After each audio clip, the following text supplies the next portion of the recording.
welcome to another episode of Joshrardo. My name is Gerardo Alarcon, and I'm feeling great today. No need to mention my diet, but it's going great. Yeah, and this is Josh Get Him Again Michaels Magics. The Magic's back at you again with Michaels. Yep. How you doing today, dude? I'm doing great, dude. Congratulations on your diet. You feel good, and eventually you'll start looking good. I mean, if you feel good, you feel good, baby. Did you buy the Sonic shirt and the Sonic hat at the same time? We'll get to that later. I mean, this is a rough look. It's a rough look, It's dude. bad. Like the Sonic shirt, you could maybe his mom bought it for him at Target, but the hat is like, nah, this is a thing. I got beef with Target, but we'll get to that.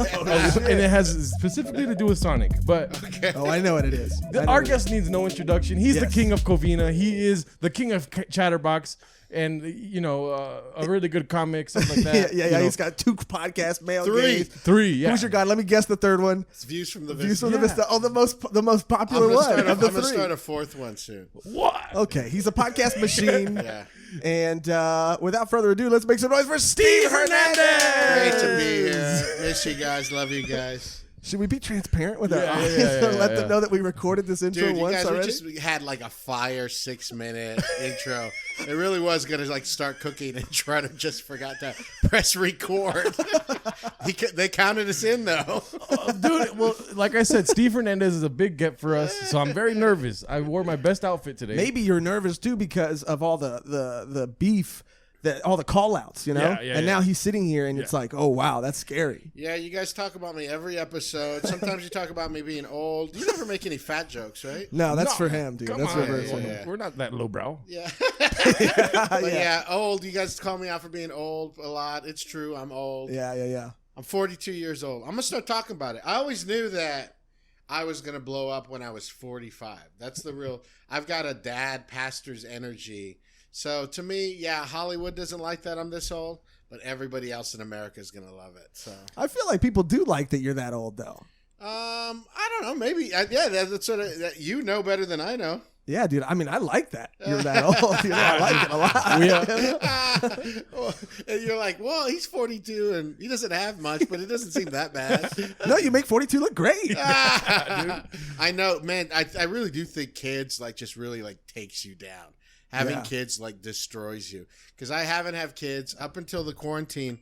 I've had the greatest life ever. Is that your phone? Yes, He's really yes. dropping the ball this episode. Shit, God damn it. Worked 16 hours a week for the past 13 years. My girlfriend's 32. Yeah, it's great, man. Everything's going really well. Yeah, it's incredible how having kids kind of just transforms you. My sister, who's 21, has a son, and she just immediately went from being just my sister to a mom, And, it's Is she just... still with the person? Yeah. They don't want to have another one soon or anything? Nah, probably not. Oh, okay, good. That's smart. Yeah, she's, cute kid. Yeah. So how have you guys been? Has anyone been tempted to drink? Oh, I mean, not really. There's times where I'm tempted to smoke weed because, we talked about with Steve Moreno, what's the best thing to do when you're sitting around all day? Yeah. Smoke some weed, baby. Yeah. I have to, in full transparency, I've gotten into weed a little bit. Not too much. It's still my thing. But I don't want you guys to think I'm full sober. Well, it was good to have you here, Steve. Not that much, though. I'm not really. We have a bunch of these edibles.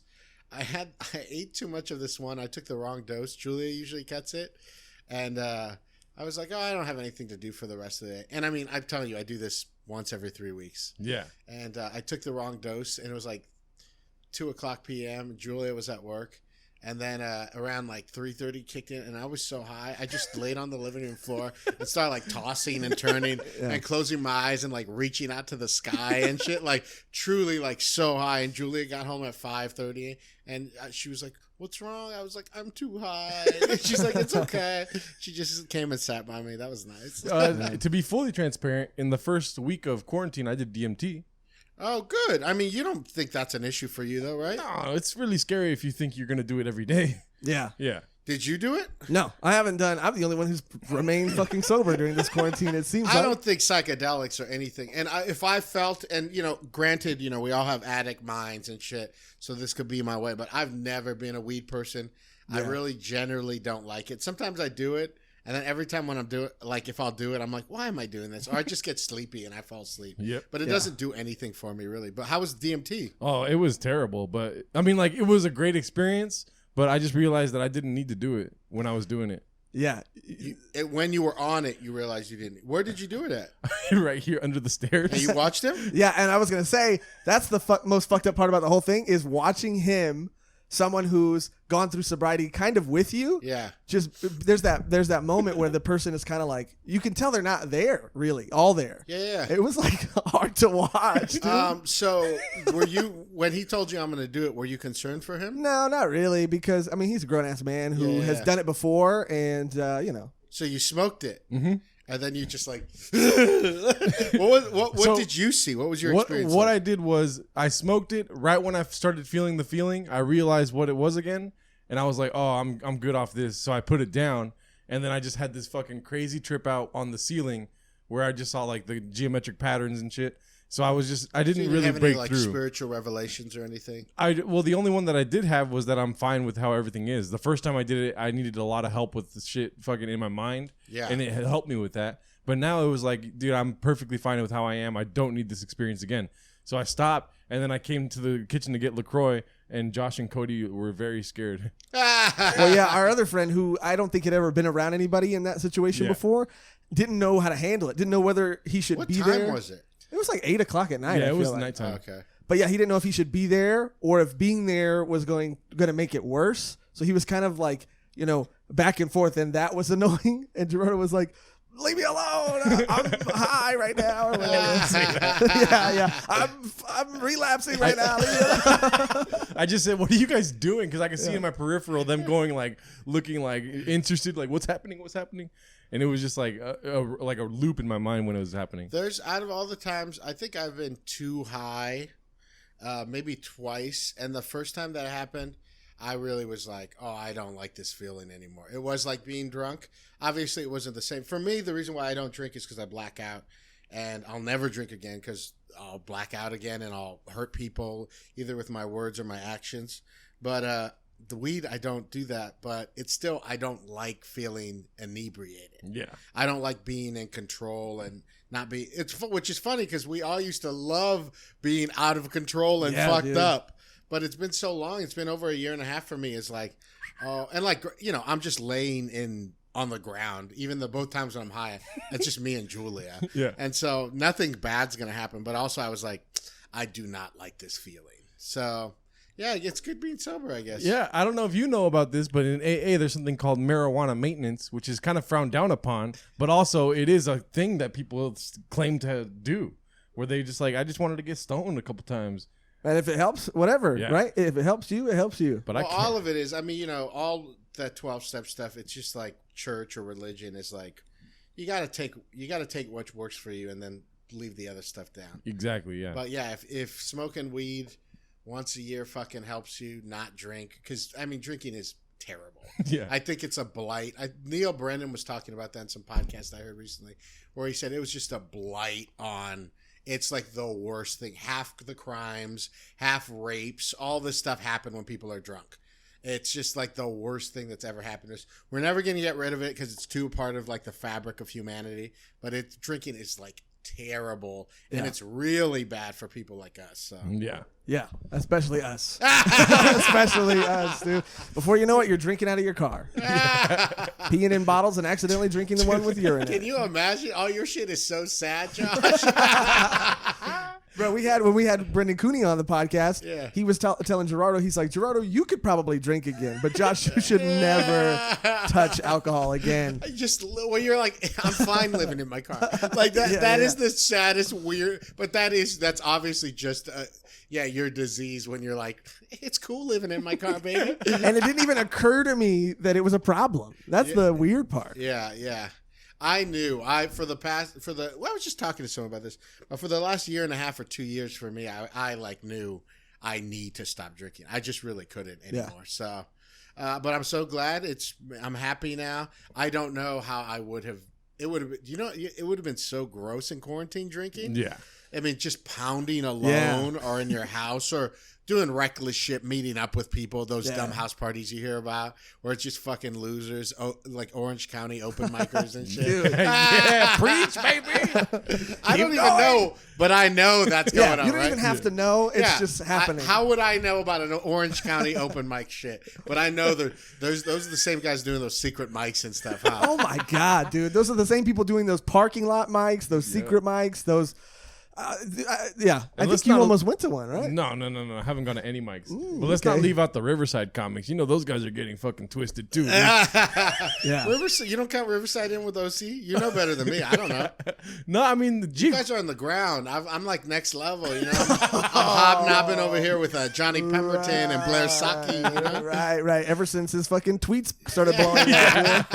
Wow, dude. You know, I don't want you to look at the numbers. I know to you guys, my 6,900 seems like, it's a fantasy number to you. But I don't get the numbers I deserve because of the crowds I've chosen to blow up in. But I want you to do, this is what I want you to do next time you're looking at my tweets. I want you to look, if something has 50 faves, yeah, that's fine by me. I want you to look at who liked it. It's a virtual who's who of the comedy scene, you know? Oh, wow. Karen Kilgariff, no big deal. You know what I mean? All these people, showrunners, you know. They want the pulse of comedy in Los Angeles. Right. And soon that's going to start like working for you, right?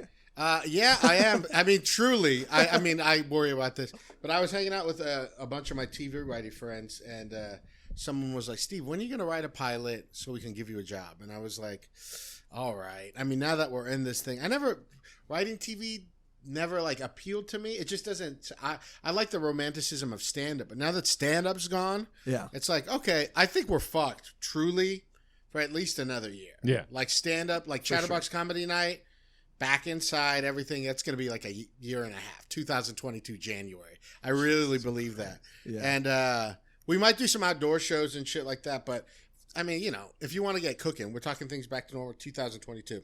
Jesus Christ, dude. It's bad. And the more you like talk to smart people, the more like Google just told their employees they're not going to work till July 2021.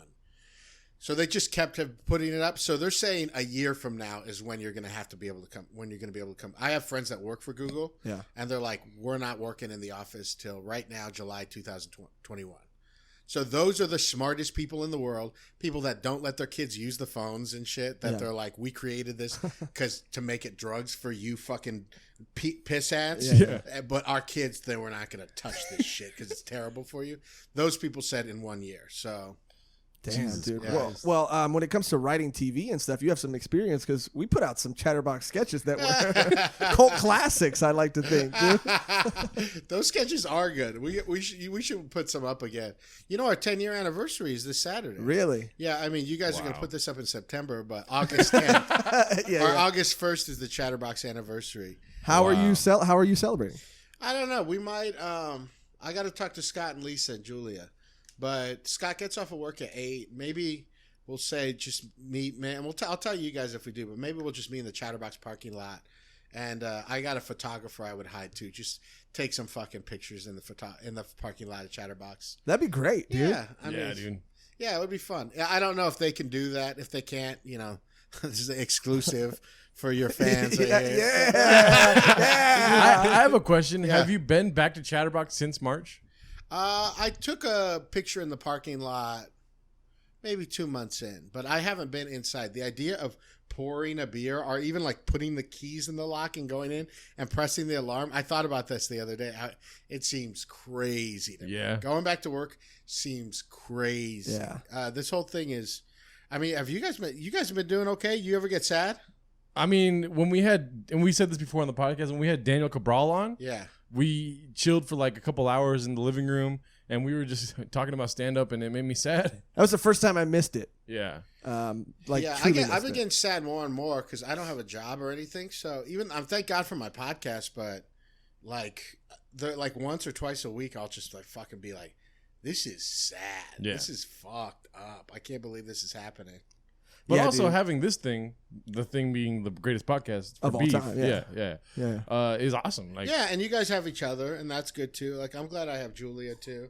And right now we have a focus on Chatterbox. Like people that we always seen at the Chatterbox, we try to get them for season 4. Another exclusive for our fans right there. Well, yeah, it's cool to have this and be able to, obviously, if people feel comfortable to come over and kind of hang out with the same people you would hang out with at Chatterbox or see every Thursday or see at Mike's. Yeah. No, absolutely. So yeah, I've been meeting people in the park, or I'll see like a friend and we talk for 2 hours. I talk to my friend Lee at least once or twice a week, where you see someone meet in a park or at the front of my apartment, and we just talk for like 2 hours. So and it helps. It definitely makes you feel better. It's being of service. I try to call people and talk to them for like an hour or two and make sure they're okay. But yeah, he's good at that, dude. I don't know why. It's something I want to get better at, but I can't. You got to get over it feeling stupid about it. Yeah. And it really, you got to get over yourself and just realize. I have a lot of, when I say I call people and talk to them for a while, it's usually women. I have a lot of women friends. Yeah. So that's easier, granted, to call a woman and talk to her for a couple hours. I don't know if I've talked to any of my boys for a while. Guys go about half hour. That's a long time for a guy. Yeah. I just talked to my friend Brian, but he checked in. But yeah, you just got to get over it and like realize that we are in a really fucked up. So you've got to be willing to look stupid and to be vulnerable, because people need you. So not so much for you, but like whoever you're thinking about calling in your head, and you're like, they need you to call them because they might be losing their fucking mind right now. Yeah, dude, it gets tough. I actually wrote a song about that same sentiment. I don't know if you heard it. It was called Cool. And it was basically saying like, try to call someone else and open up, but you won't feel cool. Oh, So I'm gonna tell you right now, haven't heard it. You guys put like 3 comedy songs out, and then you stopped. How come you keep making them? I put out 12 songs. Yeah, he put out 12 songs, but we did 3 like funny ones. Yeah. Well, okay. Well, I know why you stopped. No, we did make I had a goal of doing 12 1-minute songs, right? And then we did make a 3-minute song it was funny, but it was just like too much. Like, I'm not good at making a full-length song. I could make a minute song, like the song for this podcast I made, but that's still a minute long, you know? But making the 3-minute song, I was just listening to it like, this is just annoying. It's just boring and annoying. Yeah. Yeah. I mean, there's definitely a difference. Yeah. Yeah, I got to figure that out with my new podcast that I'm going to launch. I'm going to do a lot more like stuff on camera, like talking, like vlogging, I guess. I don't like to say that word. Well, what do you mean? How are you going to vlog for it? I don't know. Well, I've got a couple ideas. My new podcast I'll launch in September. It's called Put It in My Mouth with Steve Hernandez. And there's one idea I want to go through the Bible. So maybe a chapter of the Bible. So I would be online, or whatever. The video would be 10 or 15 minutes or something like that. So I've got a bunch of different ideas, but just kind of like, it's all about me, which none of my podcasts have ever been about. It's been about a hook kind of, and it's an interview podcast. So nothing new, but I'm tired of not like being able to interview the people I want to interview. Yeah. Is that because you just have different dynamics on different podcasts? Yeah, a lot of them have hooks. Who's Your God? It's like you're only going to talk to someone once, really. Right. A movie one. But I'd like to have people back like regularly, like 3 times a year, even, something like that. So, Josh followed your footsteps and started another podcast, Edition 1. It's not called, you know what it's called? Stop calling it Edition 1. It's called Volume 1. Oh, what is it? Volume 1, yeah. It's a podcast where we basically review manga, which is like Japanese graphic novels. You're still doing that? Yeah. We do it every week. With my friend Cody and Jackson Lynn's girlfriend, Megan Perrine. You've been doing that. How come I don't see it come up or anything? I just feel like my comedy Instagram is for comedy, and so we have another Instagram and another YouTube channel, and I just keep all of those things separate. And sometimes I'll share things about it in my story, but not really on my grid, I guess, because because I feel like this is my comedy Instagram, even though it's kind of my Instagram that's just become that. Yeah. And then I have separate things for that. There is like a really funny clip, so if you check out their Instagram, and give them a follow if you want. Like, I really will. I didn't know if you had kept doing it or not. I don't know if you mean it, but you had launched it right before the quarantine, really, right? Yeah. Or I remember being at Chatterbox and like seeing that it was. Okay. Yeah, no, we're doing a lot of cool stuff. It's a lot of fun. And then even speaking of podcasts, Gerardo's going to launch a basketball podcast too. We're a podcast house now, dude. You've heard of Jake Paul? We started this basketball podcast. We had like 3 episodes done before the quarantine hit, and then basketball got canceled, so we basically just shelved it, you know? Yeah. And then last night we did a camera test for it, and he's yawning again. He's yawning again. Me and Miguel Gonzalez? Yeah. Yeah, so we always talk about basketball with each other, and we're basically mapping out like a structure and how to do it right now. I feel like we're just informally talking. You guys got a thing you want to do, right? Well, yeah. I mean, little jokes. It's still stuff. The intro. Thank you. Actually, Thank you for 20 being minutes. here. Yeah, That's and giving us exactly this- how long the intro is. You're talking to a podcast god right now. And I feel like I have to tie up my Jake Paul comment, and I was just going to say that we're basically like Team 10, and this is the Hype House, you know? Yeah. What was that weird gay thing that he put out? Did he put out a gay? Is he gay?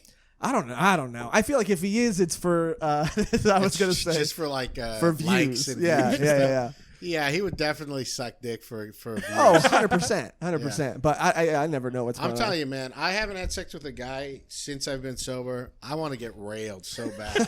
Well, you hear it here. Like, Yeah, there's been a couple of guys that have kind of hit me up too, but before quarantine, and now nobody's fucking because of quarantine. Yeah. But I'm like, I cannot wait to just soberly look straight ahead, getting rammed, you know? Yeah. Well, that's like Gerardo said. That's another podcast exclusive right now. It feels good. Well, Steve, thank you again for being here, dude. And I can chop it up to where we ask him, like, when's Chatterbox going back? And he's like, I just want to get railed by a guy. I really do miss it, man. The Chatterbox or getting railed? Getting railed. I mean, now this, I don't think I've talked about it on the podcast, but me and Richard Bain used to fuck. Oh shit! okay. Did you guys know that? I did not know You're that. Obviously not a fan of my podcast then. 'Cause I talked I'm about a him fan on of your each comedy. them. How about that? Yeah. But and I really liked having sex with Bain. That's the first time I was able to say like, oh, I'm for real queer, because I liked him like more than like. Before I used to joke around and say like, oh, I like to have sex with guys, but whatever that means. But Richard, I would have dated. That fool would have been my little boyfriend. Yeah, if he wasn't so self-destructive. Yeah. I knew when I stopped drinking, I knew that we couldn't hang out anymore. Yeah. Because he's just too self-destructive. Yeah, bro, that was crazy stuff that happened. I mean, I knew that. Obviously, I mean, we're not anywhere near as close to him as you are. Yeah. But trust me. But bro, that was like the first time that something in the community like hit me as hard as it did. Yeah, it's rough. He was a genius, man. Yeah. It's a fucking shame. It's a big loss. I've talked about it on all my other podcasts. I'm gonna go listen, dude. Yeah. I'm gonna go listen, and so should everybody watching. Yeah, it's crazy, dude. That shit's crazy. One of my coworkers recently took his own life too. And really? Yeah. So that was every time it happens. It's insane to think like how that's a possibility. Did they seem sad? So what happened was they called in sick from work. They got their position covered, and then which is basically you work a day by day thing, you know, on set. And somebody found out 2 days later that he had killed himself, I guess. But that fool was still good enough to get his shift covered. Huh? Yeah. That is cool, man. I can't even give my 2 weeks notice. Yeah, I know. You didn't even give that to Chili's. Yeah. This fool's fucking calling out, getting his shift covered for suicide.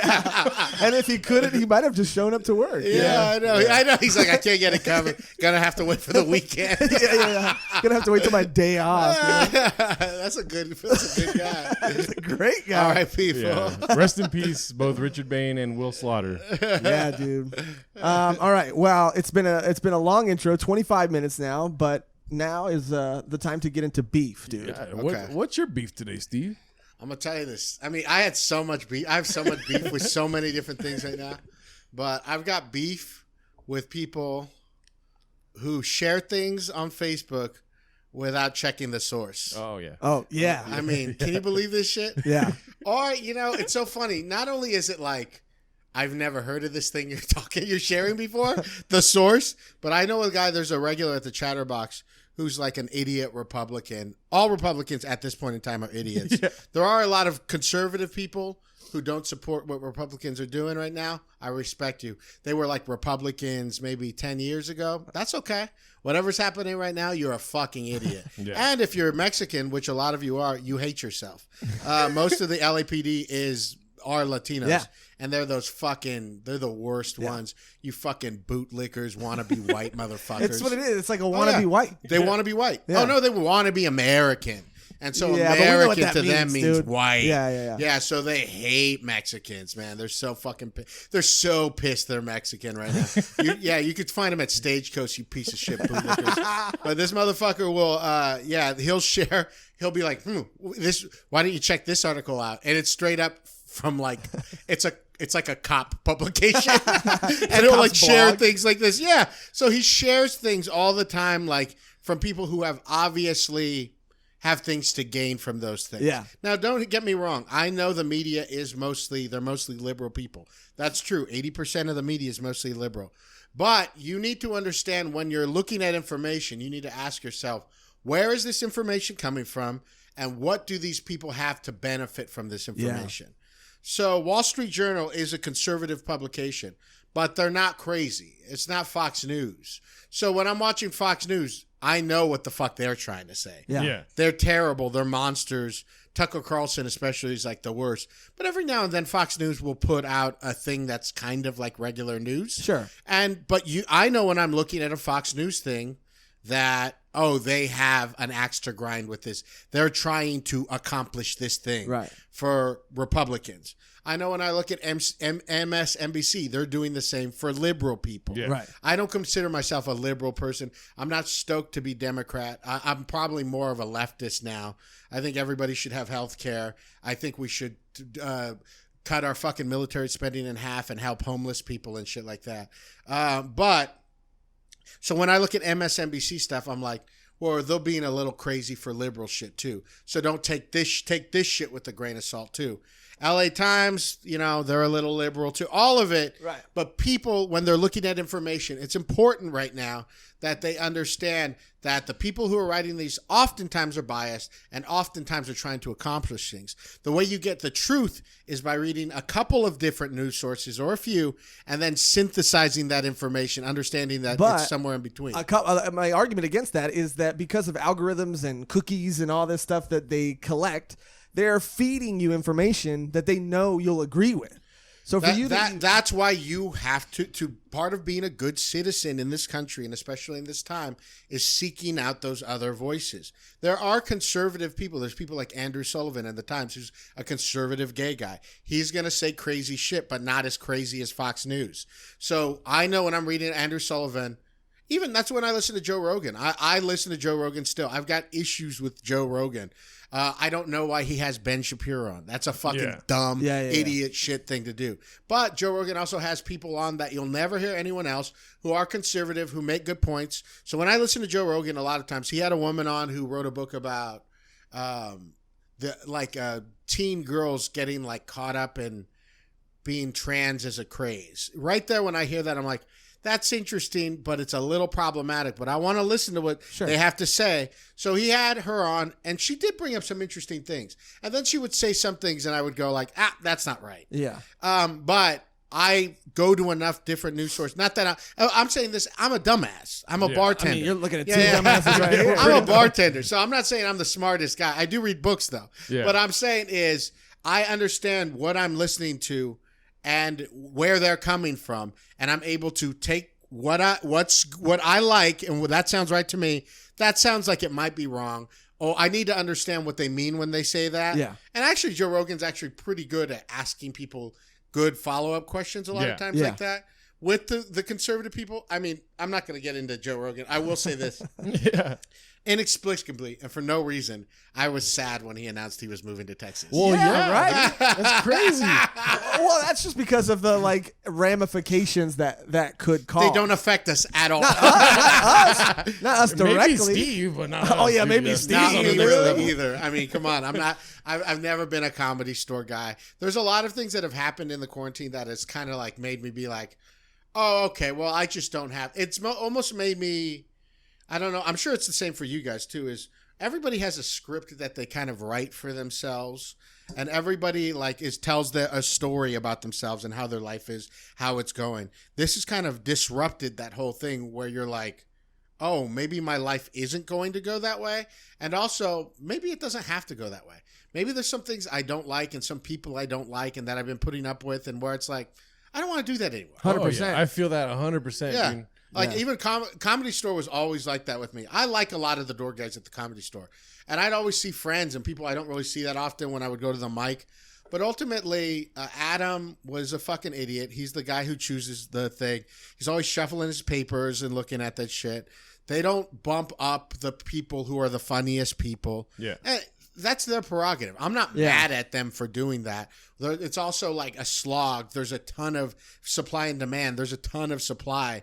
But when I see Dave Waite, one of the absolute funniest comics I know, I think probably one of the funniest comics working, that'll go headline, Go Bananas, one of the best clubs in the country in Ohio. And then the way this guy has to get on stage is to become a door guy. I was like, there's no place for me here. Yeah. It's just like, as funny as I am, get me in a room, all that stuff. There's no place for me here. Whatever has to be done to get my loyalty. And then the Chris D'Elia comes up. Yeah. And then, I see a ton of Comedy Store comics defending Chris D'Elia, defending not wearing masks, all this. Comedy Store comics, they don't say anything about Black Lives Matter stuff. They're just coming out for defending Chris D'Elia. Or trying to gain something from him, from these allegations coming out. Yeah. I mean, they're not saying any. And I was like, you're mostly bad people go there. Or it attracts mostly bad people. For like sure. I said, I have a ton of good friends there that work there. The door guys are all really great comics, mostly all really great guys I love to run into.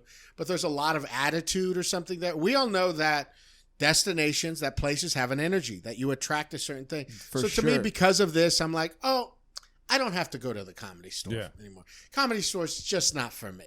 So all of that stuff. But all that to say, when you're receiving information from people, I promise you, I'm telling you guys believe me, man, I really am trying to figure out the truth.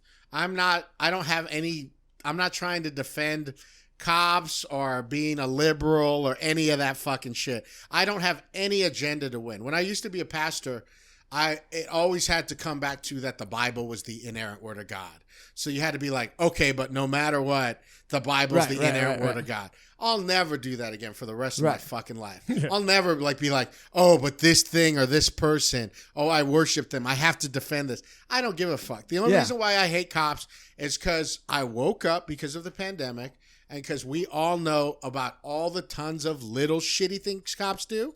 And that's far worse for black people. Yeah. We're lucky. We're from Covina, West Covina, where Mexicans and whites come to fucking marry. So we haven't even been that prejudiced again. I don't know. Have you experienced much of that? I don't feel like I experienced much racism in my life. Well, I happen to have gotten at least 11 likes on this post on Twitter. All right. Tell me about it. Where I was, the first time I ever got pulled over, I was going to traffic school for, I forget what, but I had my license and I got pulled over for running a stop sign that wasn't there.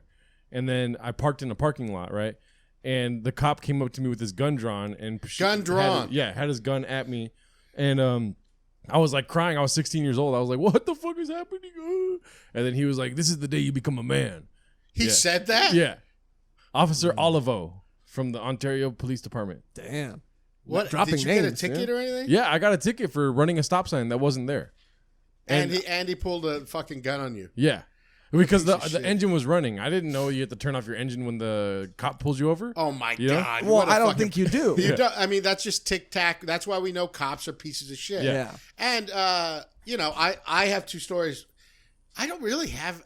if I thought about it, maybe I had things where cops... But I could think of 2 times when I was a kid, like in middle school. I wrote this on Facebook, but my older brother's short. He's my half-brother. He's like 5'3" or 5'4". But I remember, like, one time we got pulled over and the cop pulled him out and the cop said, I've got dogs bigger than you. You're the guy who drives this piece of shit Karma gear around, saying stuff like that. It's like, what are you doing this for? Yeah. He was like 16 years old, It's like, what a fuck you. Yeah. And I remember another time we went to Teepee. My friend Chrissy Gill was having a slumber party at her house, and so we were gonna go teepee it, and we had toilet paper. My brother drove us there. It was like 4 of us with toilet paper, and we were like looking at the house. It's like 10 o'clock on a Friday night, and these cops pull up and they're like, all right guys, where's the spaghetti sauce? And we're like, what? And What then they're like, mean? what? And they like threw us down. It turns out later on that somebody they said, I mean, actually, it's probably true because why else would they bring up spaghetti sauce? But they said somebody had thrown spaghetti sauce at some house at some point. That makes sense. But I remember them taking my brother's arm. They handcuffed him and yanked his arm behind, like so he screamed. Yeah. We're kids. Yeah. They were just pieces of shit. Yeah. And this is kind of hard for me because I've known a good cop who's like around our age. One of my mentors growing up in church, a guy named Dan Brooks, was a really, really good man. And he was a detective over at the West Covina Police Department. And like we would even meet sometimes at the police department for like to memorize the Bible or go through discipleship books and stuff like that. And one of the best men I ever known. Integrity, loyalty, didn't have a racist bone in his body. I could tell cops probably didn't like him because he was so by the book. But this guy, he said, I've pulled my gun out once in my life. He always would say these things. And this is one of the best guys I know. But I know that ain't cops. This is what you're hearing. They'll pull a gun on a 16-year-old kid. Yeah. I mean, we had a similar experience with my friend who's like this Samoan guy. My brother, we were at a bar in the Mariposa bar that was like that Mexican restaurant, right? Yeah. And so, long story short, my brother ended up getting so drunk that he like walked home but didn't tell us, so we didn't know where he was at. We ended up walking around trying to find him. So we go our separate ways. I go down one way and my friend goes down another way. Next thing I know, cop cars are like running down the street towards my friend, lights on. I go to check on him. They have him handcuffed because they were saying that, and he didn't even have time to pee, but they were saying that he was peeing in a bush and that they could tell he was on all kinds of drugs, and they were like screaming at him though. But like, I'm telling you, dude, it was like, and I like a drunk girlfriend, I was like, leave him alone. I was like, and because all we did is drink. That's all we had done. And they were saying like, oh no, people who just drink, their eyes don't move that way. Stop fucking. They made him get on the ground, like put his face on the ground. Of course. And it was just like, it was insane. And because you want power over, I think we were 22 at the time. Yeah. These like 22-year-olds, it just seems so insane. Well, at best case scenario, they just try to humiliate you. And that's what it was. Yeah, the best case scenario. I mean, and it's a systematic thing too. It's funny for us to say. When I say cops are a piece of shit, I'm not even talking about individuals. I think the way they're trained. I think the system. I think when they go out, they feel like they're gonna get killed, so they pull out, and that's how they're trained. Yeah. So this is a system we're talking about. So if your dad's a good cop, okay. If your boyfriend or whatever. But anytime I've come in contact with cops in my life, especially as a bartender, when they're off duty, they're real pieces of shit. Yeah, dude. And I'm sure they could be good people, but I think the job and the way we've set up the system makes them bad people. They're power hungry. Usually they're power hungry. They're terrible. All that to say, you gotta fucking, my beef is about news sources, right. But I really need people to start thinking critically. Stop trying to defend a side. Stop doing all of that stuff. You can listen to both sides. Joe Rogan said something that I do like, is he says, you are not your ideas. Right. These are just things that we're all trying to figure out the right way to live and the right things to do. When someone says an idea that you don't like, they're not saying anything about you. Right. Okay? A lot of these people are defending their lifestyle. I had a family member who just posted this crazy thing about, I've worked hard my whole life. I'm 67 years old. I've worked 60 hours a week. I don't want all my money to go into these people who don't do this and that. And I'm like, dude, look, where's our money going through? The LAPD is 53% of our budget. Billions, I think $2 billion or something like that. The sheriffs get $3.5 billion a year. Homelessness gets, I think, $20 million. Like, I'm telling you, pennies. So I'm saying, look at where you're taxed. But, these people also believe that military spending is like the most important thing in the world. Why, if there's a government, if there was a country that wanted to put a military base of theirs on our soil, we would fucking be furious and pissed. Yeah. Yet we have military bases all over the world. And that's all. Our money just keeps going out like that. We could all have health care if we cut the military budget in half. Yeah. And we also know that we're not even fighting those wars anymore like that. We don't need all these fucking big tanks and all this shit like that. It's all drones. It's all huge bombs.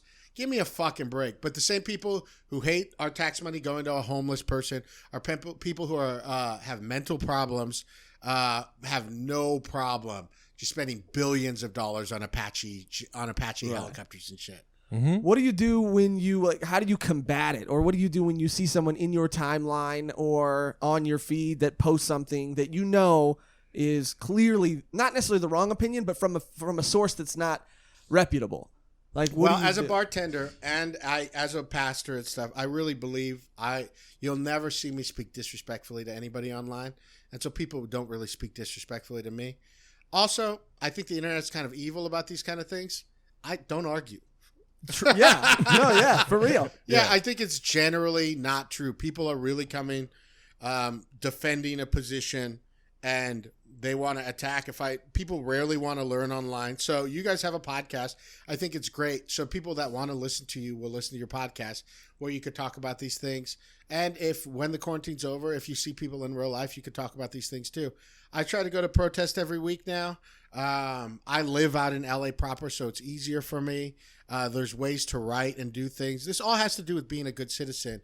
We have just for too long allowed the people, our congressmen, our city people, everybody to do it, and they dropped the ball. Yeah. They've been doing a bad job, and that's our fault. I remember my dad for years would complain about my mom being terrible with money after the divorce. My dad used to make a lot of money as a printer, but we were like poor a lot because my mom was terrible with money, and my dad was terrible with money. And so my dad would be like, I remember, he'd tell the same stories. I remember coming home one time and you and your sister were around a candle for heat.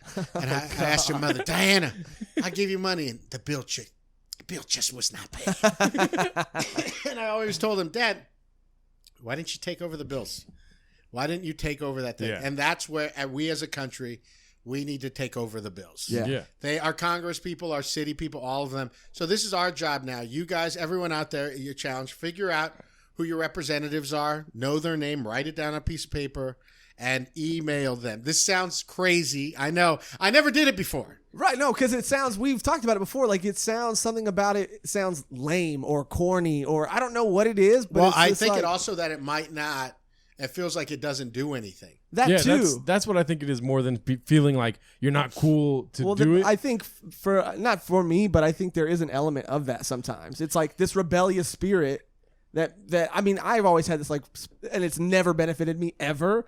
But like this rebellious, like, I'm not going to pay parking tickets. Fuck that. Fuck the system. I'm going to be cool. Mr. Cool Guy. Mr. Cool Guy, goes to jail and doesn't have a license for a year, And so, it is like learning that this is just a thing that is important. And it doesn't matter if it's rebellious or it doesn't matter how it feels or how it looks. Like, it's just something that needs to be done. See, I would totally write a lot of shit to I know that my congressman was David Dreyer where I grew up, Yeah. But I just know that I'm not, like Josh says, if there's fires going on, I'm not a firefighter, dude. You know what I mean? I would just write him like, fucking, why do my parents beat me and shit? Like, just crazy stuff. He probably like, there's real issues here. Well, what's funny too is a lot of these people there's like organizations that'll give you scripts. But what's funny is I started doing this is you can say whatever you want to them. Yeah. And like, it's fine. Yeah. So like, you could just write, hey, I think that's really shitty that you did that thing. Why are you being so stupid? Those homeless people are mostly sick. Just say, write that kind of stuff. Yeah. And actually those things, aside from the script ones, because a lot of the emails they'll just throw out if they think they're from a big campaign. Oh, okay. But if it's a regular thing, or I bought postcards to send to people, to send them, and they know you're a regular. Because, hey, man, I hate it too. I was like, one of my beefs was going to be, why do we have to stay on these people so much? Like, why do we have to call and write letters? Like, why don't they just be good people and do their jobs? They won't. They don't feel any pressure. Yeah. So if they feel pressure from like 100, and that's the other thing about a lot of these local elections and politicians is the way they win isn't by a lot of votes. It's by like 1,000 votes. So if you can get 100 people, like you, Gerardo, if you can get 100 people to vote, you mean a lot to these dumbasses. Yeah. So if they know by listening to me they'll get 200 votes, it's a lot. So I mean, like I said, I don't know what direction my comedy is going to take after this and stuff either, because I'm really not in the mood to distract people too much anymore. I want to try to help change people, and I know that we have all. You don't know this. You guys don't know this. but we have figured out a way to synthesize information to talk to regular people about big ideas. Yeah. That's what comics do, essentially. Good comics. What did you point at me? I mean, I mean, not the Cholo Bane. It's not the... Wait, I get so much love for that. It's a lot of love. You know, there's two kinds of comics. There's clowns. And buffoon. Yeah. But I'm just saying, there's like... I don't really care. I would like to make this world a better place. When you read news sources, realize that there are people that have things to gain by convincing you things. Know who they are, know what they have to gain, and figure out if they are credible or not. And that might be looking them up, seeing who else they've written for, what else things they have, what other opinions they have. It seems like a lot of work, but what the fuck else are you doing? And don't you want your ideas to like come from a solid, reputable place so you don't look like a dumbass when you're debating with people out in the bar? Jeez. Yeah. You know what would be funny? What? If Chatterbox Comedy Night was still going on and Chad and Steve was like... Steve is a Chad. Chad? I'm Chad at Chatterbox. Welcome to Chatterbox. If Steve was like, if you guys show me that you voted, I'll give you a spot on the Sunday show. Oh, wow. I've never said welcome to the Chatterbox before. As I'm bartending. As he's polishing a glass. Yeah. I actually want to say it. I'm not saying that to teach you. I'm like, that'd be great when I go, hey, I'm Steve. Welcome to the Chatterbox. Like this, if I do one of these. Welcome to the box. That's great. That's a great beef, dude. That was a good beef. What about your guys' beefs? Go for it, Doug. Okay, my beef is, sorry to disappoint the audience, is a little sillier than Steve's beef. Yeah, no shit. I didn't know if people are just loving the direction of the episode, but I'm gonna, throw Let's a wrench get it into silly. The people All love right. you guys for your silliness. So my beef is basically when people try to explain something to you, but they only are aware of you doing one thing. So they only know you for doing one thing, right? So for example, like when a mechanic will try to teach you, Steve, how to maybe fix a car, but the only thing he knows about Steve is that Steve does comedy, right? So he'll be like, yeah, it just took me a long time to, the radiator and the belt, yada, yada, yada. And then they look at you and then they go, you know what? Imagine the radiator as like jokes, and the belt like laughter and the way, because they only know you for doing this one thing. When did this happen to you? Give us It an happens example. all the time. Yeah. Give me an example. Well, I'm saying like, It happens a lot with stand-up, it dude. does happen a lot with stand-up where people are trying to explain something to you, and my thing is like, yeah, I am an idiot, but I'm also not an idiot. Yeah. I can understand that a belt will do this to a radiator. I don't need everything to be explained through the lens of one thing. Can you guys give me one example? Yeah, like if a musician comes up to you and Not is like... if. I know I can make an example right now. Okay, maybe. But I'm just saying, when does this happen Okay, to you guys? talk for a second, and I'm gonna think about. a musician would come up to me and say like... Where? When? No, he's plenty. I know a lot of okay, musicians. go on. Yeah. They'll always say like, it's really important in this process to, kind of get the boom pop here. But like when you write a joke and you try to figure out like when is the funny part, like the punchline, right? So that's like what I'm doing with the boom pop pop pop boom. Right. In Steve calling me out right now, I did realize that I do it to people. I tried to think of all the times that it's been done. When did you do it to someone? I do it to like my brother recently started talking about going back to school. Yeah. And he works at Target. So I'll equate it to Target. It's like, yeah, sometimes you wake up and you don't want to go to your shift. And you're at Target and there's that one person, that one customer that's just, So the beef is with yourself. Yeah. Right. But I caught myself doing it and I said, I don't like this. I have a beef with this because I also hear a lot of other people do it.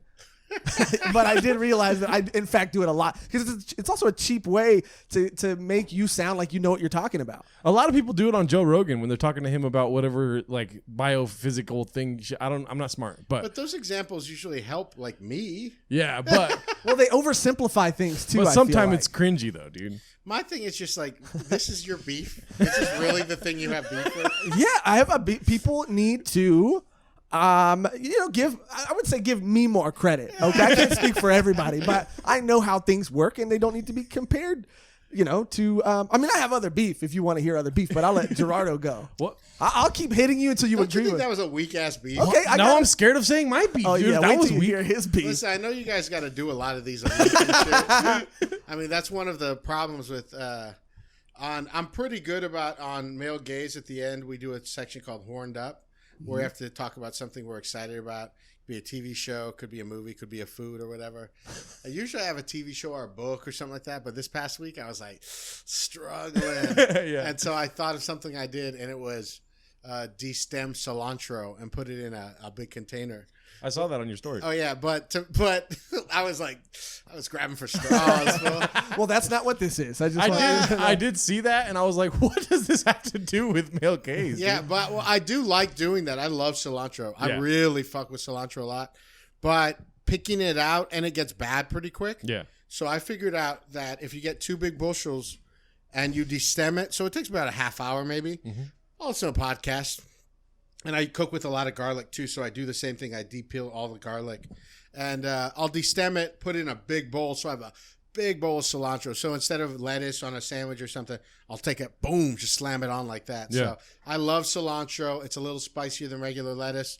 You guys should de-stem it like that. You'll eat a lot more of it. Booyah. Let me hear this beef. Okay, my beef? So, I was going through for more beef, but go ahead. Much like what you were saying about people glorify personalities. Okay. Right? I got a beef with people that glorify fictional characters. Right? That's really funny. Yeah, like when, let's say, Scooby-Doo can do no wrong. Or if you're like SpongeBob is like your end all be all for like life, you know. Who are you hanging out with? Like this? Yeah, you hanging out with children, dude? No, exactly. Why are you acting like a child? People like Sonic. Yeah, like Sonic. No, that's different. Yeah, why? Why is that different? Sonic is. I'm Sonic the Plant Hog, so. Oh, it's like ties into your identity for your succulent channel. Exactly. Yeah. It just seems. I mean, you're wearing a Sonic hat and a Sonic and shirt, dude. I know, and you have your Sonic Pops over there. Your Funko Pops over there. Yeah. Do you need to borrow any money, dude? I got a Sonic wallet. So your beef is it gets okay to do this, but it's not okay. Like you don't. It's okay to be a fan, but not to like. Yeah, when you are like a fucking diehard fan, like everything Sonic's ever made, like is really good. Like Sonic Boom sucks. Okay, I'll admit that. That's a terrible. It's a TV show made for children. Yeah. That's a real name of a show? Yeah, Sonic Boom. And the graphics are terrible. Okay. It's like, why not give Sonic the utmost treatment? He deserves it. You know what I mean? Same with like when Sonic, the character came out and his eyes were fucking tiny in the movie. The movie, yeah. And people like got in an uproar about it. It's like, dude, let people do their job. You didn't make a Sonic movie. Like, just watch what they did. I love Sonic. Can you think of another example of what you're talking about? And I'm going to wait for him to finish his beef, but I have another beef that I'm going to get you this time. When you said that, I thought of like Tyler Durden from Fight Club. Oh, yeah. See, we're not that smart, but that like people like love Fight Club like that. Like, ooh, that's what I want to be like, that kind of thing. It's like he's not real. Right. Yeah. He wasn't even real in the movie. That was Edward Norton. Wait, what? You never finished it? That's crazy though, because that's probably a better beef than what your beef ended up being. Yeah. Keep going. What were you saying? No. Let's unpack that, right? Why? Wait, when what? people try to be characters in movies, like Vin Diesel, yeah. maybe, for example, right? Yeah. Yeah, but nobody really tries to be. Nobody? Really? No. I mean, no, I don't think so. Okay, let me hit him with another. Okay, I'm gonna try to think of an example while you do that. Okay, you think of an example. Okay, Steve, check this out. I have beef also. Yeah. See, if this is bottom of the barrel. barrel. How about your Target beef? Okay, I'll talk to you. Yeah. It has to do with Sonic too. Right. Oh yeah. Good. Okay, Steve, here we go. Jinx, right? I have beef with jinxes. Wait. We have like 10-year-old beefs today, dude. Yeah. Like when people say like, "Oh, I don't want to jinx something." Right? Okay. Because, for example, I recently went to get a haircut. You didn't mention it, but thank you. It looks good. And I was sitting in the barber chair, and he was like, yeah, it's been feeling, really, the weather's been great recently. Like, it hasn't been too hot. Oh, fuck. I don't want to jinx it. And I just don't like to live in a universe where my barber has control of the weather. You know what I mean? And I don't want to suffer and be like, damn, it's hot. Somebody must have just fucking jinxed it at Target, That's, I don't like... when people are saying like, I just realized I can't hear anything through this. The whole time? That's so funny. I just realized like, why are these on right now? Is it just for the looks? That's so funny. You're not even plugged in. Yeah. Oh, that's hilarious, dude. It's hilarious that we're so far into the podcast. Hold on, it's under my phone. And you barely mentioned it. Yeah, so I know that I do kind of believe a little bit of something. There you go. About putting energy out something. But when people say like, I'll say something and they go, don't say that. But yeah. I always say like, man, it'd be hilarious if I died at the bar. Like, I really do personally think it would be hilarious if I got killed at the Chatterbox. Bro, you were saying that one day when a dude was like in your face saying he was going to get a gun. Yeah. Because it would be hilarious. I know that guy. This one time. Were you there? You weren't there, we were both there. Oh. Yeah, that guy pulled out, or he didn't pull out the gun. No, he said, I'm going to go get a gun. And he went to the car to get something. Yeah. He just kept rubbing the back seat, though, but looking like he was going to get a gun. I was like, what? I don't remember exactly what I said, but I did say that to him. Yeah, you were in his face, and you were like, oh, it would be so funny if you just, if you shot me? If you shot me, that'd be hilarious. And I was like, Jesus Christ. Imagine me dying in the parking lot. I'm sorry, that's hilarious. It's not funny, dude. But just to me, that is so funny. And like you're a bartender your whole life, you're doing all this stuff to get shot after because of a comedy show or something like that. I mean, yeah, that's so funny. And you know, like how big my funeral would be. You know, they have to rent down that theater that Nick Pelias has his shows the Covina Theater. Yeah. You'd be on the marquee. Yeah, they'd walk me down Old Town Full like Biggie. Yeah, they'd be playing my bits out the windows. Oh shit! Get down Voltron music. Yeah, but if you die at a comedy show, like trying to kick someone out or something, that's awesome. That's hilarious, and nobody will ever forget you. That's great. I mean, yeah, I guess it'd be funnier if you died because you were kicking him out of the show, and as opposed to just like walking to your car after work, dropping your keys, going to pick them up, and then somebody has a gun in your face. Yeah, that's not funny. That's not funny at all. It's funny kicking out a guy from the bar and then him pulling a gun on you and murdering you. And also, imagine how much funnier it is if I just said it'd be funny if you shot me and he shot me. Okay, yeah. I mean, if you guys tell that story is awesome. You're like, that's an awesome story. Damn, he straight up said that'd be hilarious if you shot me. Yeah. And then the guy shot him. Yeah, it would be hilarious if I had to go testify in court. Yeah. And like his last words were, "It'd be so hilarious if you shot me." Somebody would laugh. Like just snickering in the crowd. To be fully transparent, that situation scared me. Yeah. And I went straight to the restroom. And then when it was starting to cool down a little bit, I left. Yeah, you did leave pretty quickly. Yeah. I think I just got used to you and fucking Ed and everybody I'm else. that way. There's been a couple of times where I've popped off. I don't even think I've talked to you guys about this because it happened in quarantine. Dude, this is so funny. The Friday night I got back after work, so it's like 4 a.m. I get an Uber home. The Friday night before quarantine, I get dropped off from Chatterbox. I have $300 in my pocket. I have my computer in my backpack. When I'm getting dropped off, my Uber driver was a really nice guy, and he was like saying like. He was talking a lot, but right when he's like pulling up to my spot, some guy walks up to his window and goes like, "Hey, like, what are you doing? What are you doing?" And the guy's like, "What?" And then I was like, "Just ignore him." And then the driver like rolls down the window. I was like, "Don't do that." I was like, "What are you fucking doing?" And then the guy was just like, "Why are you guys here?" And he's like, "I'm just giving this guy a ride. I'm just." And then he was like, "Okay," and he like walked away. And then I was like, "Let me just sit in here for a little bit, and then I'll go up." So I just sat there for like a minute and a half. And then I was like, all right, thanks, man. And I went up to the front door of my apartment. And then I just like started looking around for that guy. I was just like, where the fuck is this guy? Who is he? What's going on? And after like 30 seconds or so, I saw him and he like came back around and he was tagging a truck. He was like tagging a truck. Yeah. And I was like, hey, I screamed at him. You know, it's 4 a.m. Yeah. I live in, LA in, off of Melrose in Normandy. I shouldn't be doing this. Right. And it's funnier why I should be doing this. But I was like, hey. I was like, what the fuck are you doing? And he was like, hey, mind your own business. He's like across the street. I'm like, this is my business. This is my neighborhood. And he was like, what? And he like ran up to me and he like ran up to maybe about 20 feet away from me. And he's like, what'd you say? What? And I saw it and I was like, how old are you, fool? Are you like 38? And he was like, funny. What? I was like, you're old, bro. I was like, you're too old to be tagging out here right now. And he's like, what? And then he like ran directly up to my face and he's like, you want to fight? You want to fight? And I was like, no, I don't want to fight you. I just want you to stop tagging. I was like, what are you? And he kept like going. Yeah. And then in my head too, I was like, what am I gonna? If I fight him, it's not like we're not at the bar. I was like,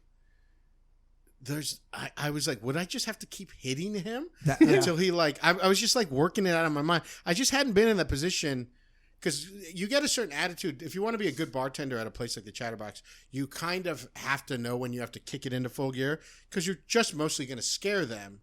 And that's fine. And if I have to fight, I have to fight. But I'm doing it for a reason there. I'm doing it to keep the customers safe and to get these people out of there. There was no reason for me to be doing this right now. Yeah. But I realized it too because usually like I'm this way at the bar because I know I got about 20 people that have my back too. Yeah. So here I'm like, what am I going to... And he's like, what? And I was like, you're too old. This is sad. He's like, hey, fool, I know where you live. I was like, yeah, I live right here. and then he goes, I know, but I know exactly which apartment you live in. I was like, I don't think you do. I'm really saying this stuff to him. Yeah. And he's like, he's just getting so mad. And then he just punched me in the face.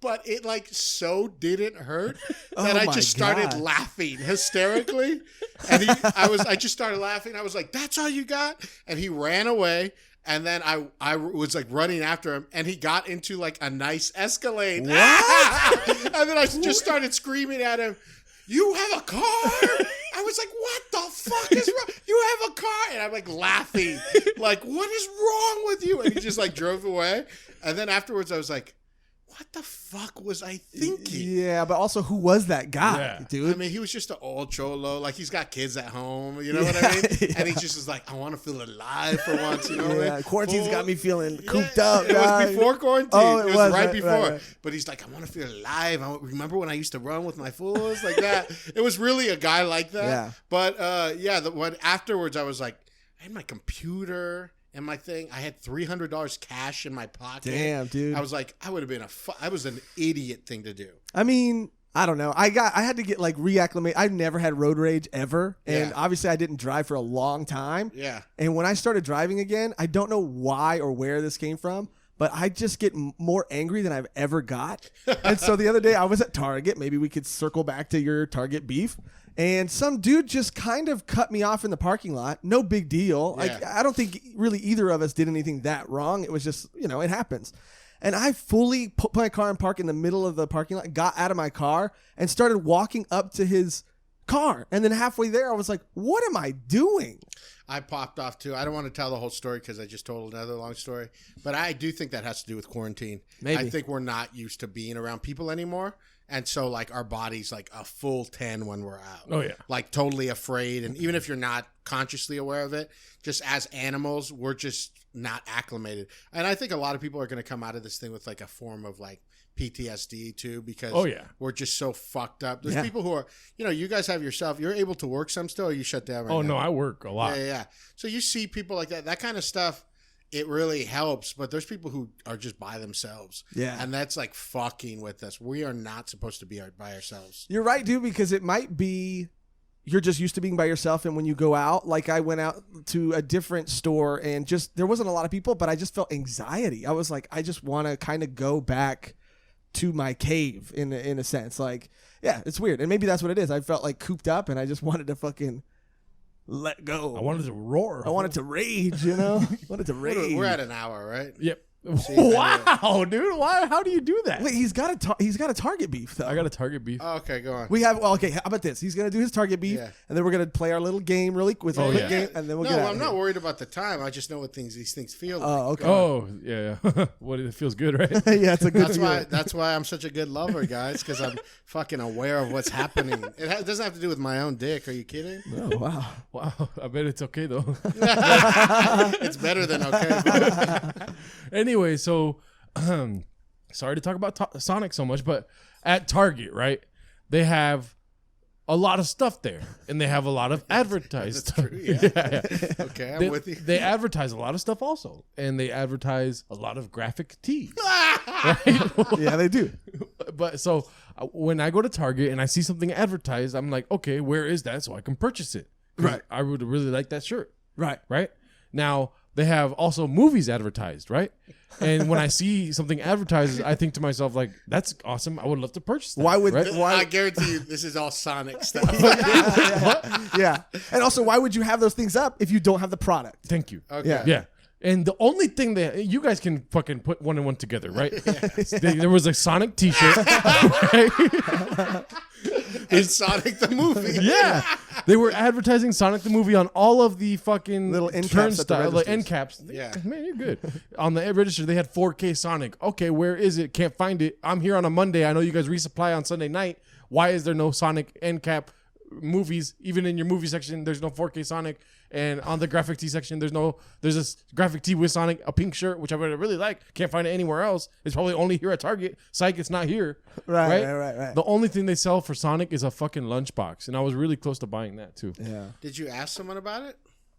He did ask about the movie. You asked those guys about the movie. But the guys hate me, dude. Yeah, they do hate him. They know you. Tell them about Target? well, because we go. There's two places we go: Chipotle and Target, and that's pretty much in constant rotation. But tell them what the guy told you about. I think was it on Father's Day, or when you overheard their conversation? Was that the Target? Is it on Mountain? Yeah, I think so. No, right? it's on Central. I don't know where I go am on. ever. Yeah. So when Father's Day, when he said that he doesn't have a dad, Yeah. he was like, We were at the register asking them for something, but they do this all the time at this Target where they'll talk to themselves. Like they're having a very personal conversation, not paying attention to you, not dude. giving a fuck about you at all. And so Gerardo eavesdropped this gem. Yeah, so he was like, they were like, so what are you guys doing for Father's Day? Scanning my item or whatever? And he was like, well, I'm going to go barbecue, but not with my dad. That fool's dead. And he was like, just kidding, fool. yeah. But it was just like he was so happy about his joke that he just They were all laughing too. They're like, damn, that was dark, dog. Yeah, that Target is I'm on your side. Fuck that Target. Yeah, Dude. I mean, I like it, but we also found another Target nearby in Laverne. Granted, we haven't That's done. a nice Target. That's a nice Target. Dude, whatever, I've never seen people act like how you guys described at the Target. Oh, dude, yeah, they got some low lives. And then fucking, we were at the register the other day with Joel. Shout out Joel. Oh yeah. He's going through it sometimes. Did you see his Twitter? On Twitter, yeah, it'll be just like, I need help. Maybe if he stopped drinking. Dude. Yeah. I mean, it probably is drinking with that phone, right? Yeah, I mean, he he probably does- gets super sad, huh? I mean, he does drink Yes, often. Joel, stop drinking. Stop drinking, dude. Like, truly. If you look at my replies on all of his stuff, it's just like, stop drinking. Every single one is like, Bob Dylan hits different when you're drinking. Yeah, I saw that. Or he'll just retweet like a girl in a bikini. I'm like, who's this for, bro? Your boys? Yeah, we went to he downloaded a dating app for the first time in a long time recently, and the first girl he matched with was like a scam. Yeah. And so she kept asking him for Safe code. she's like yeah a safe code. She's like, send me this link and I'll give you a safe code. And so he's so desperate that he's like, maybe safe codes are like real though, dude. Like and he's looking up safe codes, and all day he's like, I still haven't got my safe code yet. It's sad. It's pretty sad. But all that to say, Target, you're doing great things, but just focus on what you're advertising and where can I. That would make me mad. I don't go to those kind of Targets. Really? Yeah, you sound like you go to pretty illustrious Target. No, I think the West Covina Target's pretty on. That's the one my brother works at. Yeah. Shout out that Target. That's your brother, yeah. Maybe he helps it out, but they're always good over there. They're always fully stocked. I too, I always peruse every Sunday. No, I don't. I'm not stupid. Wait, what? I do go to Target though. I always go check out the clothes. They got good fat guy shirts. They got someone up there high up who's always looking out for us. Not as cool as that Uncut Gem shirt you're rocking. Dude, right now. that's a nice. Is that one from that one website? Yeah. What's it called? Ruckin' Fountain. Yeah. He gets a pretty cool shit over there. Unlike this fucking Sonic shirt. This Sonic shirt is awesome. He just got it yesterday, and it looks like he washed it 3 times already. Yeah, that looks like one from the 70s. Did Mick Jagger wear that? If Mick Jagger likes Sonic, I love the Rolling Stones. Okay, well, Steve, thank you again for being here. We do have a game that we like to do. And first, we must preface this game with. Is it preface or preface? Preface. Preface, okay. I like your way better. It sounds like pre-gaming. Yeah, we better preface. Hey, we just prefaced this? We better face it, but prematurely. First, Yeah, premature. But first, we better preface it. Okay, let's. I'm gonna preface this question or this game with a question. Right. You're a big fan of Chipotle, right? Sure. Okay. Okay. Go ahead, Josh. Okay, so this game is basically, as you know, and people watching know, me and Gerardo Guess that bowl. guess that bowl. Okay. Yeah. All right. Yeah, where we try to guess your Chipotle order, and you show no reaction, keep a poker face, and see Yeah. which one of us gets closer to guessing your order. That's- That's huge fans of Chipotle. This is so stupid. But I do have an order. Oh, see? So, yeah. Okay, so I do have a thing. You have to have a poker face, dude. That's the most important part. You Got cannot. a mask or something I can put over my head.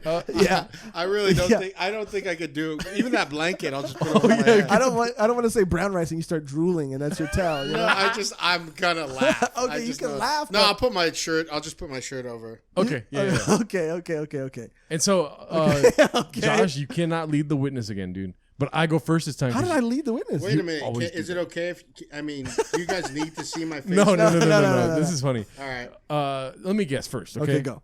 I know exactly what Steve orders. Mm-hmm. He's gonna go. How's your day today? And then he's gonna say burrito. And then he's gonna get white rice, pinto beans. Oh fuck, what's the protein? Chicken. And then he's gonna get mild and hot.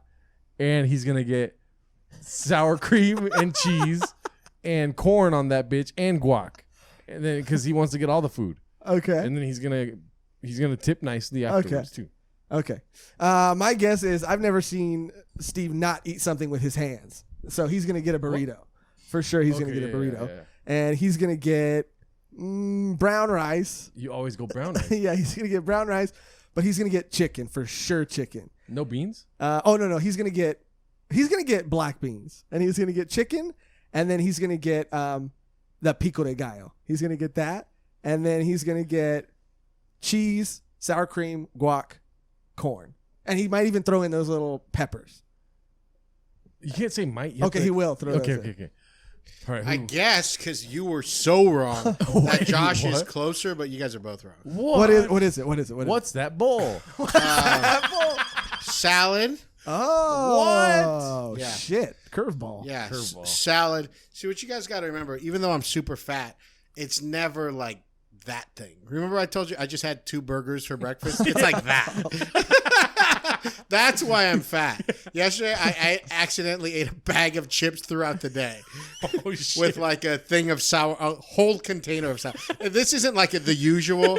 That yesterday, I was like, I feel bad about myself. I can't believe this happened. Yeah. But I like to dip a chip inside like sour cream. I just like the way that tastes. And I went through the whole bag and the whole thing of sour. Was it a family size bag? A regular size bag? It wasn't a single bag. It was a Trader Joe's bag. Okay. This with the sour cream and the chips together were probably like 1,500 calories. And this is something I don't usually do. I felt bad about it. Right. It's something like it just happened, and you look down. You at the end of the night, you look at yourself in the mirror. This morning, I looked on the scale, so bad. But at Chipotle. It's always so much food, so I don't want too much food. You start with the salad. Get salad. I get either beef or barbacoa. No rice or beans? I'll get black beans. I got that right. Barbacoa. No rice? No rice. Okay. Brown. If I do though, brown rice. Okay, so I got that kinda right there. But I don't think so because I really do try. There's no reason. There's so much tasty stuff in a Chipotle that you don't need to like fill up. Yeah. And so pico de gallo. Got that right. Sour cream, peppers. You said peppers too. I'll get peppers too. Yeah. And then guac, and then I'll ask for them to put more lettuce on top. Yep. Wow. Yeah, and then I'll get chips too. Wow. So if me and Julia or me and Amy Miller, we'll go there a lot, and we'll split a bag of chips, and I'll kind of dip my salad with the chips too. Damn, dude. So I win again. I'm undefeated in this he game. won every single one. Yours was closer just because, like, corn. Get the fuck out of here, corn. Corn's bomb. No, I don't know. I remember I'm 42 years old. Think like a fat guy. Corn's kind of evil. Oh. And I don't know if it's truly evil, but I just associate it with corn syrup. And corn syrup's really bad for you too because it's made out of corn, which becomes straight sugar. But regular corn's not as bad. But I'm not trying to throw corn on. There's like no reason for it. Yeah. I can't wait till we can go to the Olive Garden again, guys. Oh, yeah. Yeah, we never made it for your sobriety birthday. We owe you that. Yeah. Dude. We celebrated both of your guys's, but and it got around to mine conveniently. I think you're the one who canceled, didn't you? I don't. It might have been me because I work a lot. Yeah, it probably was. All right. But thank you, Steve, for being here. Great to see you guys. I'm glad you're doing well. Had a blast. Yeah, we touched on it before, but I think a lot of people are going to be wondering about the Chatterbox, and obviously that's something that's probably going to come back.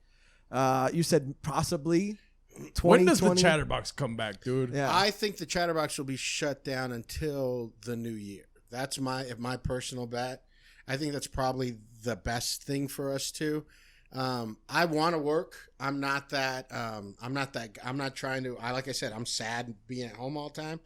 I want to work, but also with all these, the minute someone has a drink, they're going to take their fucking mask off. Yeah. It's like the worst idea in the world. Yeah. Bars should be the absolute worst, last thing that comes back. Because people want to be close, they want to make out, they want to do all these things when they start drinking. So there's no way it's a safe spot to be. My money is in January if we can get these Orange County motherfuckers to start wearing their masks when they go out. So damn. Yeah. Damn. Well, I mean, can I tell you something really embarrassing? Yeah. Me and Josh had a bet that the chatter. I bet that it would come back July the 9th. And he bet that it would come back the 16th. Yeah. I think we were supposed to come back after the 4th before the second shutdown. See, I was close. I think we were on schedule to do that. I'm not sure. I hadn't talked to Ralph, but Ralph was waiting to see what was going to happen. Mm-hmm. And there's a lot of bars that like paid money to do all the things, and then they just got shut down. Yeah. So Ralph did the right thing. There is a chance that if we do come back earlier, that if we can put like tables and stuff outside, that's a way to do it. Then we could have a show out there for sure. That would be awesome. And we just have two bartenders. We'd have like the bartender inside and then somebody who would run drinks to the tables and stuff. If that's possible, if Covina will allow us to do that, I know they allow that in Los Angeles and places, then that's an option too. And I'd be down to do shows like that outside too, for sure. Yeah. But everyone being safe and making sure they don't kill their parents and their grandparents is the number one thing. So we'll see. All right. Yeah, dude. Well, thank you so much for coming back on here. One more time for Steve Hernandez. Check out Views for the Vista. Who's your god? Male gaze. Male gaze. Follow him at Big Hern on Instagram and Twitter, right? Hernia on Instagram. Hernia on Instagram. Big Hern on Twitter. Okay, I got them both wrong. And thank you guys as always for listening. Let me read this tweet from my nephew. It's so funny. My sister sent me this. This is a tweet. I mean, this is just how it goes down for me on Twitter, though. I think it's at like 165,000. And that's just 13 retweets, 171 likes. This is just a regular tweet from my sister. But my 8-year-old nephew just said this to my sister. I'll show you guys. It's a text. But he said, "Hey, Mom, you know how Pizza Hut says nobody out pizzas the Hut? Well, I don't think that's true." That's great, dude. Isn't that funny? Well, you're welcome back anytime, Steve. Yes, sir. Great to see you. Great to see you. Thank you guys for listening and watching and leaving a fucking comment. Please leave a fucking comment. And until next time, bye-bye. You want to say anything? Beef with the boys, sipping on some LaCroix, man. Who want all this smoke? We making all this noise. I'm talking beef with the boys, sipping on some LaCroix, man. Who want all this smoke? We making all this noise.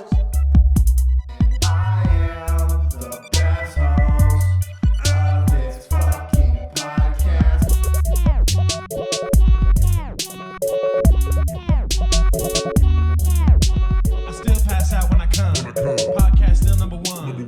Nick Lenny still real fun. I fucking love that man. Yeah, we back for season 4. Y'all thought we couldn't beef anymore. Shouts out to the GOAT, Nick Laney. Always been a thing and he's still the baby.